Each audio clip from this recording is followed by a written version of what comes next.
welcome to Anything Goes with Sania and Leah. We are on episode 27, which is just insane. And we are doing a topic episode today, and it's basically for all of you beginners, essentially, to get yourself into that weights room and just have a bit of a... We're going to be your girl best friend when it comes to the gym. Yeah, because it's like, I was just saying this, but it's like quite overwhelming when you're starting out and you're following a lot of bodybuilders. It can seem like everyone's got their shit together and everyone knows what they're doing. We don't. We still don't. But like, we still don't. You know, when I have a lot of clients obviously, and they're like getting into the gym, getting into the training, trying to be consistent, and it's like, how do you actually build a good routine? How do you get your steps done? How do you meal prep? How do you overcome your gym anxiety? Yeah. Like, all these things that you can do that are going to help you on your way to, like, becoming the best you. Yeah, I agree. And also, like, do's and don'ts in terms of, like, food. First, don't do keto. Don't touch it. Don't be afraid of carbohydrates. That's going to be my first opening statement. Eat the carbs. Eat the carbs. No, but do you want to start on kind of what you would tell your client who's essentially a lifestyle client who kind of wants to, let's say, for example, just get into a better structure and just be happier with themselves? Yeah. So what I normally do with clients like that is, obviously, you can't, if you are starting out, you can't just expect to go from no thought process behind your food, like not moving, like no training, to suddenly training 4 times a week, having your meals absolutely on point and doing like 10k steps a day, because a lot of people, it's just it's too much in one go. Yeah. So what I tend to do with girls like that is we'll just phase it in. So I won't even set them a step target. I'll just say, can you just track your steps this week? Let's just see what you do. Can you just try and like walk a bit more? Yeah, just think. Yeah, just be mindful of it. Mindful, like, for example, like if you've got a shop around the corner, I could easily drive to my shop and it would take me 2 minutes. Yeah. But instead of that, I actually take the 10 to 15 minute walk because I'm like, right, I can get some steps in. And have I got an extra 10, 15 minutes?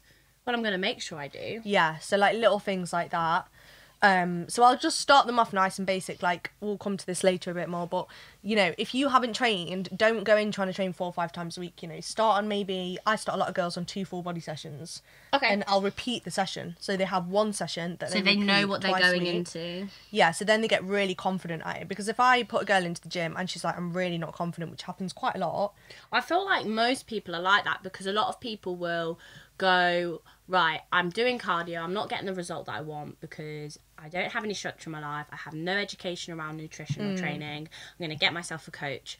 And then it's that transitional period of like, right, I'm new to nutrition, I'm new to training, what do I do? And people just think it's like all of a sudden you change into this structured lifestyle, and it's not. No. Like you do go through, like, you have to learn one thing to then unlock the next thing. Yeah, and it's like, imagine, because it can seem so overwhelming, right? If you're someone that's getting into it and you're like, right, you have to do 10,000 steps a day, you have to prep all of your meals. You'll do it for 2 weeks and you'll realize it's too much. Whereas if I say, right, here's one session, just go and do this one session, let's just see how it goes and we'll go from there. Yeah, just no pressure, just enjoy it. Like here's an exercise library if you have any questions on how to do certain movements. Boom. Yeah, and we'll just phase it in. So like we might start on 2 sessions a week, repeat the session, do that for 3 weeks, and then we might change one of the sessions. So then got session A and session B. Yeah. And then we'll do that for a bit, and then we might add a third one in. So it's like just doing it basic, and even things like at the start, if someone's really new, like they don't need to be tracking their calories. They just need to like just try and get basic. What I'll do with a lot of girls is say, right, here's like a list of meal ideas, and obviously I've written the meals for them. Like just try and eat 3 meals a day. Yeah. With protein in. Yeah. So it's like just little building goals and building like these little golden nuggets of like, right, just try this. Yeah. Get used to this. Like you can't just go from being like fully out of whack to then fully structured. So let's say, for example, okay, you are our target audience for this podcast. Yes. And you are a cardio bunny like we all were. Let's give you an example. If you are wanting to kind of go into the weights room, let's backtrack it a little bit and go, right, yes, it's scary. Yeah. it's completely scary. I can understand that. I remember when I first did it, especially when you don't know what you're doing. Here is my advice. Hit me. Here is my advice. Go speak to anyone. I thought you said don't speak to anyone. Don't speak to anyone. Go speak to anyone in that gym. Yeah. Go speak to any female. Like 9 times out of 10, even if you think they're going to judge you, I can promise you they're not going to. And if you genuinely don't know how to use a machine or do something, go on YouTube or ask someone. Yeah. Like, I know that seems scary, but I can promise you now, people actually want to help you and they just really don't care. Yeah. It often gets overthinked by a lot of women. Honestly. Overthinked. Just go into that gym with something set already. Yeah, don't 100%. go into that gym going, I'm gonna just see what I do. No, lay it out on the table, write it down. What you're gonna do. Now this is where you come in. What is it that you would recommend for someone who's going from cardio? What kind, like, how would you plan out their full body session, like in terms of like arms, presses, like what is it, how would you structure it? So I'll literally just get them hitting like one lift on every muscle group. Okay. So we'll do one overhead or chest press. Yeah. So like one pressing movement. Yeah. One pulling movement. So that would be a lat pull down or a row. Sometimes I'll do both. Yeah. One like knee flexion movement. So it'll be like a leg press or a squat variation. Yeah. For light legs, yeah. Yeah. One hip hinge. Yeah. So normally, to be honest, I don't program anything like deadlifts or hip thrusts. It will be like a prone leg curl. Yes, okay. You know, something that's like quite easy. You can't really get it that wrong. Yeah, you're stuck in a machine and it moves one and way. normally I do start people off fully machine because it's just easier. That's another recommendation. Just get yourself on every machine and just see what it does. Yeah, and then I'll do a biceps and triceps. So it like hits everything basically. Yeah, good. Yeah. So, and I'll just get them repeating the same session until they're like, yeah, okay, confident with all those. And then we might bring in one new exercise. We might say, okay, we're going to work on like a hip thrust for like the next month and we're going to really get that right. Yeah. You know? And just build your confidence up. Yeah, just there's no rush because if you do that and you do it properly, you'll be so much better and you'll start to actually get used to the movement and the environment. And you know what you just said then about like setting stuff up? Honestly, you know, I moved gym recently. Yeah. I was like, half the machines, I've got no fucking clue. Oh no, me either. And I'm like, can someone like move this seat because I can't move it and I'm there trying to like rag it around. I'm literally the same. Like I go into Rotherham and like all their prime kit, I'm like, why has it got 10 different places you can put the plates on it? I'm like, I don't know, I just want to throw this weight around. Like I just want to do a lying leg curl, for Christ's sake, why is this so confusing? So you may look at us and go, wow, they know everything. No, you probably didn't see us having a fight with the machines prior. Do you still get nervous when you go into a new gym a bit? Yeah. Yeah, I do as well. Yeah, so I didn't go to Rotherham. I hadn't been to Rotherham since I started with Meg. Yeah. And it was completely, like, a lot of the movements were, like, sort of new, or the exercise selection was new. And even though it wasn't a new gym, I didn't know what I was going into there to do, and I was like, oh my god, people are gonna, like, I fall into it anyway, like, oh my god, I'm gonna look stupid, I don't know how to do a single leg deadlift, like, I don't know how to use this machine, how the hell do I do a glute focus Smith squat? I was saying to Reese, I was like, I'm feeling really anxious, like, as we pulled up, I was like, I'm really anxious. He was like, I can tell. He was like, just, you've been here so many times, like, you're fine, or it doesn't matter. He was like, no one cares. And I remember putting this in my check-in with Meg, and she was like, literally, it doesn't matter. And also, half the people in any gym don't know what they're doing either, so you're not the only one. You're never going to be the only one. She was like, even in a place like Ultraflex Rotherham, you're not the only one. And even if you aren't doing it right, you're there. Yeah, you're showing up still, aren't you? You're showing up. And I think that's actually a really important message, is like, no matter how, I feel like, no matter how kind of like experienced you are at the gym, you'll always receive some sort of anxiety, whether that's going into a new gym, whether that's new kit, whether that's posing in the gym, whether that's, I don't know, there's always something that challenges you a bit and makes you think of it, oh god. And it just so happens that the first general challenge that people do get is going into the weights room. Yeah. Because obviously we've succumbed that and we'll go straight there. Yeah. But it's because of how we've kind of done that, but now we face new challenges after that. Yeah, so it's always going to be challenges. Yeah, I think with that, like, as long as you're going in with a plan and you've, like, when I write my plans, for example, I write notes on everything, all the tempos on there, the rest periods are on there, they've got demo videos in, you know, so they can look at that plan for a good, however long they need to. And you know what else really helps as well? If you're really nervous, just go into the gym and go to the treadmill, stand on the treadmill, and then you can gauge where everything is. You can go, right, there's a leg press, That's right, what I do there's at every gym. It works so well because then you're not stood there like looking around thinking like, where's that? Because that's what I used to feel like when I was like, when I first started at the gym. I used to go, I don't know where anything is, and I'm just there looking around the gym looking like an idiot. When, you know, like, if you actually do that, if you can do that, because I know some treadmills face the other end of the gym, but like, or as you're walking into the gym, just do like a quick little loop. Oh, I just stand and stare now. I'm like but like, just have a look before you start, you know. And it's more so like, there's nothing that we can say to get you into that weight room. The only person who's going to get you into that weight room is yourself, right? And you do just have to push yourself. And even though, I feel like it's really good for you to have a gym partner at the beginning, I always would probably recommend going in at your own. Only because if you go with a gym partner, if that gym partner can't turn up, you've not got the confidence to go on your own. Whether if you start on your own, then maybe introduce a gym partner.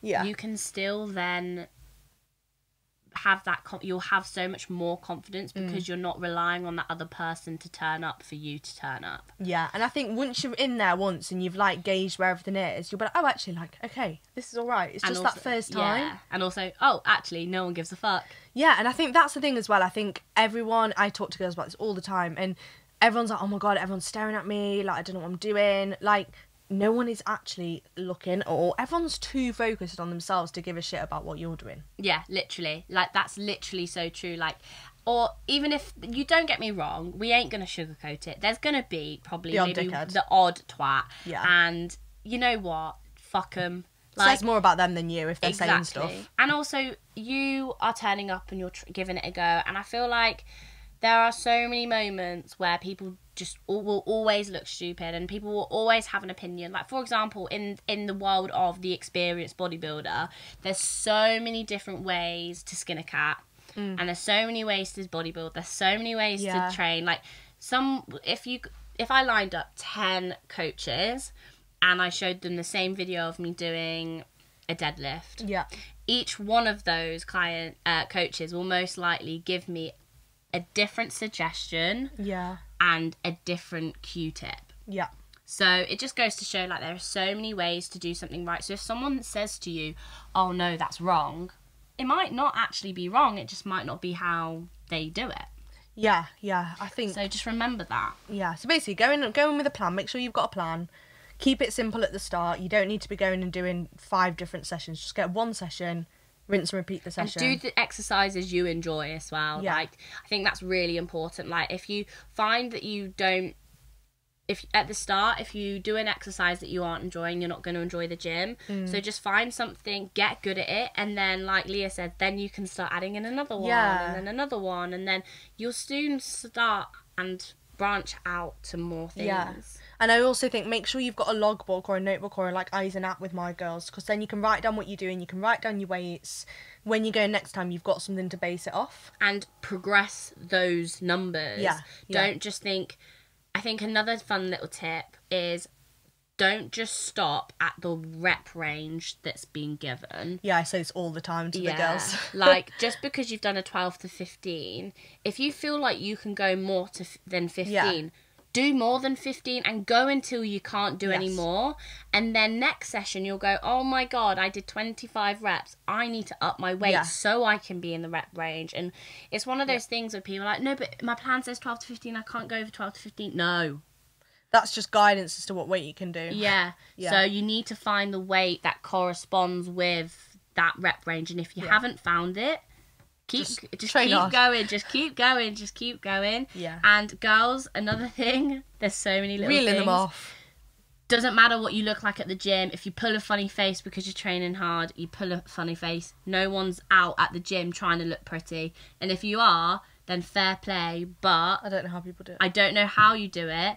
And I don't know why you do it, because you're gonna look pretty ugly when you're pulling, when you're pushing that last rep out, because it hurts. Yeah. Like, like, I see a lot of girls like trying to like keep like a straight face at the gym, and I'm like, oh my god, like, if you're genuinely training hard, like, just fucking show it, man. Yeah. Like, that actually is probably more attractive to boys than it is than you fannying about and trying to look pretty. Yeah. Do you know what I mean? And you won't make progress that way. Yeah.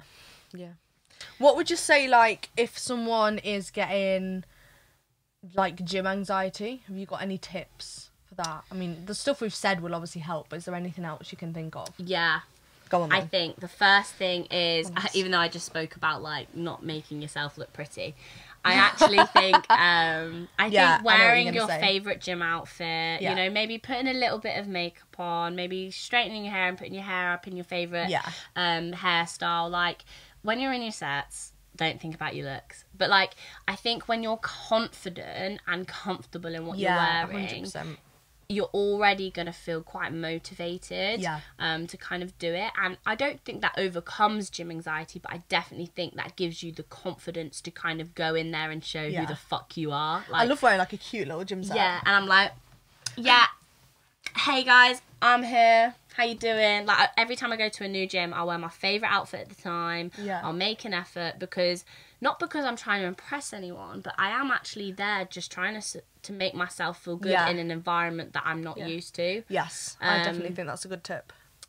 Trying to think of another one. Have you got one? I just think, like, if you're really struggling, like, put some headphones on, get some good music on, because I think that blocks things out a bit as well, so you can just kind of focus on yourself and what you're doing. Yeah.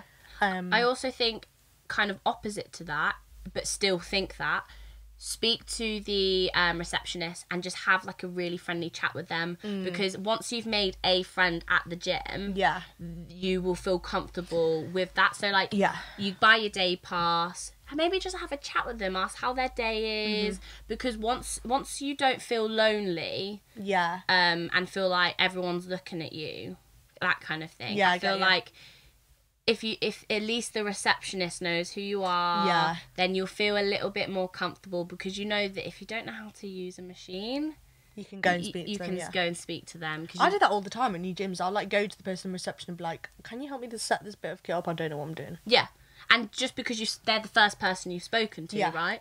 And I just feel like that's really important. Like, I think, go, if you have severe amount of anxiety, go in there, put the music in. But I also I generally try and push my clients, or just people, to just, you will feel, even though it will feel strange to begin with, push yourself out there and speak to people. Yeah, because then you get to just know people a bit more in the gym as well. And you'll feel so much more comfortable. But I also think, like, in terms of gym anxiety, what I tend to sometimes do as well, if it's genuinely a gym that I have no idea about, is I'll actually look at their kit that's available, that's good. And I'll actually, like, plan out exactly what kit I'm gonna use, just so I know that I'm not going into that gym in that unknown. Yes, I may have a leg press, but I'm like, I need to know what leg press, so I know where I'm going. But I think the main one for me is just make yourself look cute, make yourself feel confident, and just have fun with it, to be honest. Like, just have fun. And if you do go to a new gym, 9 times out of 10, me and Reese, if we go to a new gym and it's like a really cool gym, we'll just disregard our training plan, and we will literally just go on any new bit of kit that we fancy that you going don't on. get to try using much. And I feel like that's a really good way to just kind of have fun with it, because I feel like people do take training too seriously sometimes, and, like, for beginners as well, like, just try every bit of kit at the gym. Do you know what I mean? Just get a feel for it. Get a feel for what maybe you like, what maybe you don't, what maybe bits of kit that you're confused about. So if you do go there with someone next time, you can go, right, do you know how to use this? I fucking don't. I've tried it. Yeah, and it does get better with time. I think the more that you train, the longer you train, you do just find your feet and get more confident with it. So you just have to, like, be patient with it as well. 100%. Like, you don't go in there expecting, you know, like, you're going to be, like, really, really confident, because you're not. Like, I'm still not. Like, I went to Pure Muscle and Fitness in Canada. Yeah. I have never felt so out of whack. Like, I'm so lucky Reese was there, because he very much fits into that. But, like, for me, I'm like, I was there, like, I don't want to stand here on my own. Like I'm actually getting really nervous. I could feel myself like sweating and cramping. I was like, I don't even know how to use, like, I completely froze. And I was lucky Reese there because I just did his session for the first time, and then I went on my own the second time. But I remember just feeling so like lost. I don't even know where to go or start. Like, I know how to use that piece of kit, but oh my god, there's someone over there with like 3 million followers. Like, I look up to that person. There's this person that I've never thought I'd ever see in my whole life, and I was just starstruck, stressed, and anxious. Yeah, and I feel like that's what Rotherham's like in the UK. That's why I don't like going there, because I just feel it's too much, isn't it? But once you train there for a long period of time, like, you get used. I used to train there all the time, and it's fine. Yeah, and then you get used to it, and then it's like. You find your qualms, you find like, but I'm happy that I've like trained at multiple gyms, because it definitely, I think, has helped me become more approachable. I feel like, rather than stuck in my own ways. Yeah, I get you. That's training.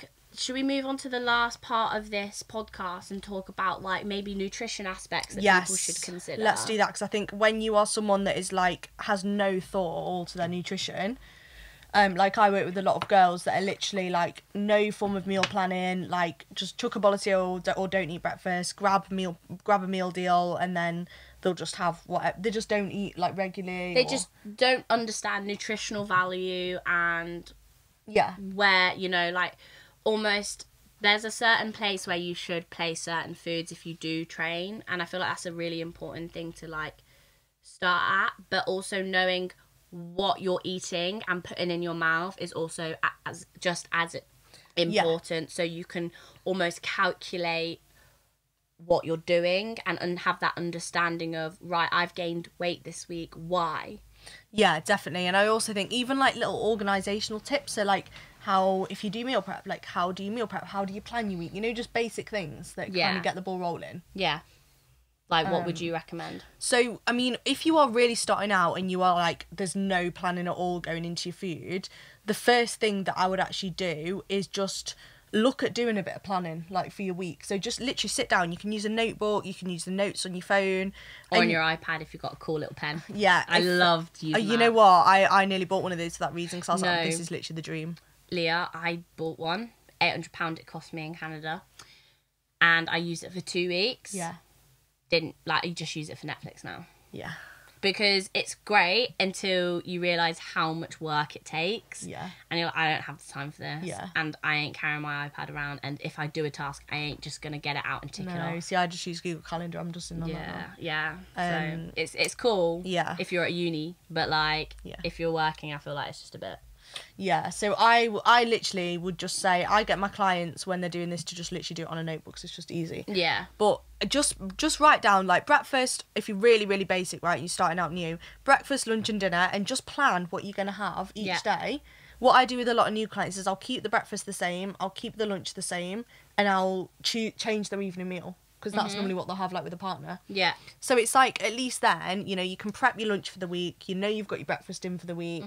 And it just gives you, like, a structure. So, like, a lot of the time I'll say, right, okay, you're not really eating breakfast. You're snacking loads. Like, there's not really any protein in there. Let's just get you actually taking some lunch to work. Like, planning your evening meal so you know you've got the food in the house.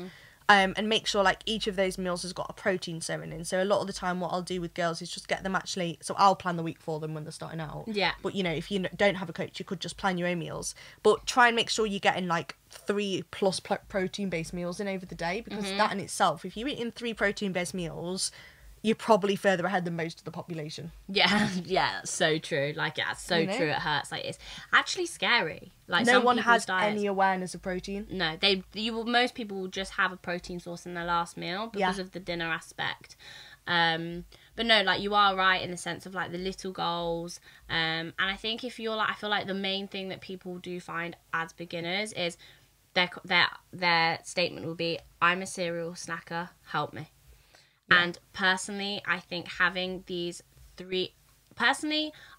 meals are more beneficial. And I wouldn't even class the 4th meal as a meal. A snack, I would do it as a snack, because if you're a cereal snacker, you clearly need to eat little and more often. So, like, what I remember doing when I was younger, because I'm a cereal snacker, Still am, won't lie. Had a Pop-Tart earlier. Oh, which one did you have? I had a strawberry one. Had that in my 300 calories. Nice. Yeah, loved it. Sorry, Leah. Sorry, my stomach just did a massive rumble, and did you hear it? It was like Pop-Tart. I'm actually really Pop-Tart. hungry today. Are you? Yeah. Ooh, It's because we've been We've been here for a while. yeah, obviously at 8 before we came. It it's, was like, my quite a food long time time. an hour ago, to be Yeah. fair.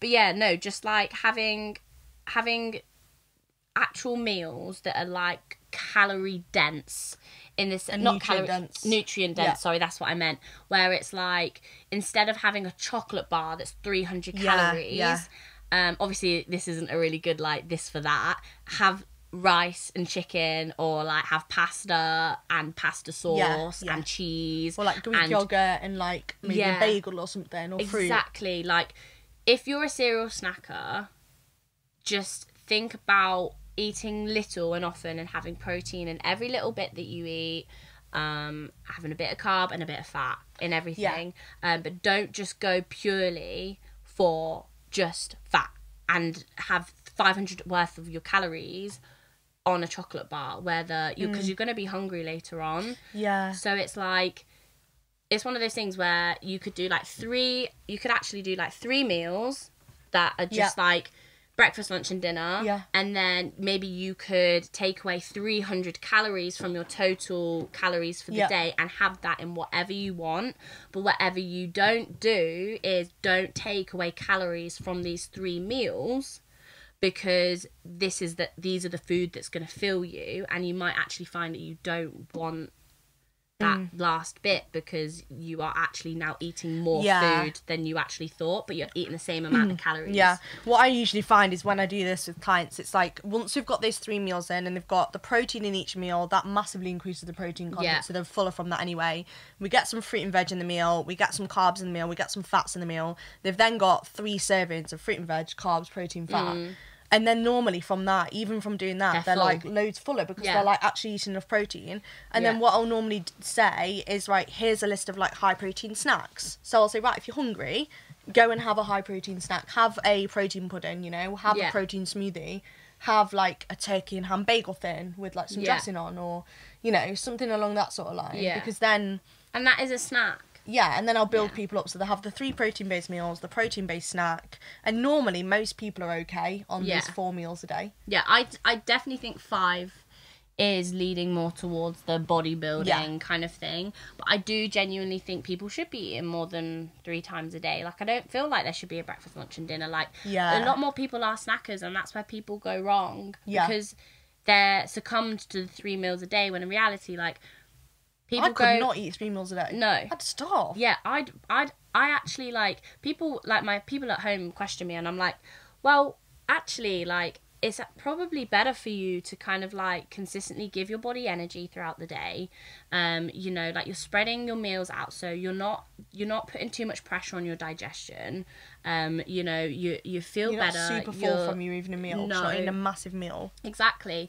So, like, when you're a beginner, I think just start thinking about, what I would recommend, here's what you should do: track your meals as you would normally eat, just for the first maybe 2 days of you wanting to start your fitness journey. Just track them, just to see on average how many calories you actually do consume. And then with that, figure out 3 meals plus plus free calories, for example, of like decent amount of carbs, protein in every kind of meal, and then a little bit of fat in every meal, and work out the calories within that, because you'll still be eating the same amount of food, the same calorie content, but then you're eating better food for it. And then from there, if you stick with that for a week, you'll soon see if your weight goes down, if it goes up, and then you can like make adjustments for yourself. Obviously, if you're with a coach, it makes it easier, because they can. If you're with a coach, they can literally plan your meals, work out your calories, work out the grams of each food. So it does make your life so much easier. 100%. But if you're someone who just can't afford it, like, that's just like, I can't tell you what grammage or what percentage, because it's so person specific.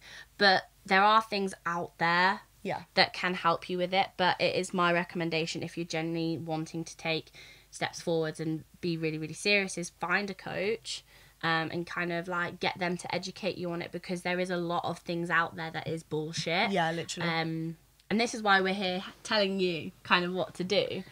But it's very hard to give advice to a wide audience because it is very person specific. Yeah, and it depends on your experience. Like, I work with a lot of girls that have never tracked food in their life. Yeah. So it's like, I can't just turn around to them and say, oh, just track your food, because they don't have a clue. So it's like, we have to start literally being like, right, here's an example of a breakfast, a lunch and a dinner for you. Here's 3 options for each one. Yeah. Here's a list That's of like perfect, sensible snacks. Go and eat your 3 meals. You might not need any snacks, but if you do need a snack, have up to 2 of these snacks a day. You might only need one day. The next day you might need 2. Yeah. And it's like, right, we've got a good foundation. You're eating 4 servings of protein a day. You know, your calorie intake is actually massively reduced because you're eating better quality food. Yeah. Right, brilliant. We've got that. Now this is a guide on how you track your calories. Yeah. Right, let's just try tracking your evening meal. Just use the ones I've given you. Yeah. Just try tracking your evening meal. Don't track your own food. Yeah. Practice that for a bit. Right, yeah, we know how to do that. Okay, now, here's 500 calories for your evening meal. Here's a list of protein sources. I want you to go and track your evening meal. Keep the rest of your meals the same. Go and track your evening meal. Try and get it as close to 500 calories as you can. Yeah, that's a good way. And you just build it up really slowly, and eventually you can get tracking is awesome, like, because you can have what you want when you want, as long as it hits your macros. Yeah. But yeah, that is our bit of advice. Your gym best friend, your girl gym best friend. Obviously, do what you can with it. If you have any questions, obviously do come and ask us. But basically, just to take home from that, get yourself into the weights room. Make yourself feel confident. Just get yourself started. That's all I can say. Don't sit down and listen to this podcast and go, yeah, I'm going to do that next week. No, you're doing it tomorrow. Yeah, just crack on. Just do it, because the longer you wait, the longer you're just hindering your progress. Yeah, I think with anything in life, like, just do it, because so many people have these ideas and, oh, should I do this? Or, just do it. Just and do if it doesn't work, it doesn't work. Yeah. Like, you can find a way to get it to work, or it's just not for you. Yeah. But yeah. Anyway, guys, anything else to say? No, I don't think so. Obviously this is a bit different from the ones we normally do. Yeah. But I think we just wanted to do something that was like relatable for people that were maybe much earlier on in the journey or trying to like build a routine. Yeah. I do think I'm extending the podcast, but I do think a big thing of this as well is like plan your week, plan your time, like, because I think so many people are, oh, I don't have time, but it's like when you actually write down, right, what hours are you working? You know, when are you going to bed? What appointments have you got? You can then see exactly, this is what I do every week, and you can see exactly where the spare time slots are in your week. Yeah. And you can be like, right, I've got 2 hours here where I can go to the gym, or I can get up an hour earlier on this day and I can go for a walk. So it's like I sit down every Planning Friday is key. and I plan all my meal prep, like all my training. I plan everything for the next week. Yeah. So I know exactly what I'm doing. So I think it's not that people don't have time. It's that they're just don't taking use it their time hour wisely. by hour rather than actually pre-planning things. Yeah, 100%. I think that's really important, like being time efficient, figuring out what you're doing when you're doing it, even placing slots of when you're going to hoover, because it just helps you understand like what you're doing, and it will also help you in the sense of like knowing when you can have downtime, knowing when you can spend it with your family, knowing when you're actually free, and just allocating 5 hours of the week where you are chilling out, like even things like that, not just when you're busy, like actually chilling out and actually relaxing. So. I used to be so bad for that. I used to literally like work until like 10 o'clock at night, and Willow would be like, Leah, like, what the fuck are you doing? Yeah, go to bed. Yeah, so I do this thing now where it's like, right, I don't, unless it's a very important thing that I need to get done, like, I won't work past 8 o'clock, so that's like my cut-off time. So it's like, just know, right, this is like my time, or, you know. Yeah, you need to wind down and stuff. Yeah. And it's just, otherwise you'll burn yourself out. So just I feel like plan there's so your much more I time. could talk about with this, with like sleep and stress management and everything. Don't get started. We'll do that another time. That can be an extension of this podcast. But that was just basically a few tips on how to get started, because we don't want to overwhelm you with all this sleep stuff that she's talking about, because there is so much. She's so stressed she wants to talk about it. I know, I'm like, I need to get it out.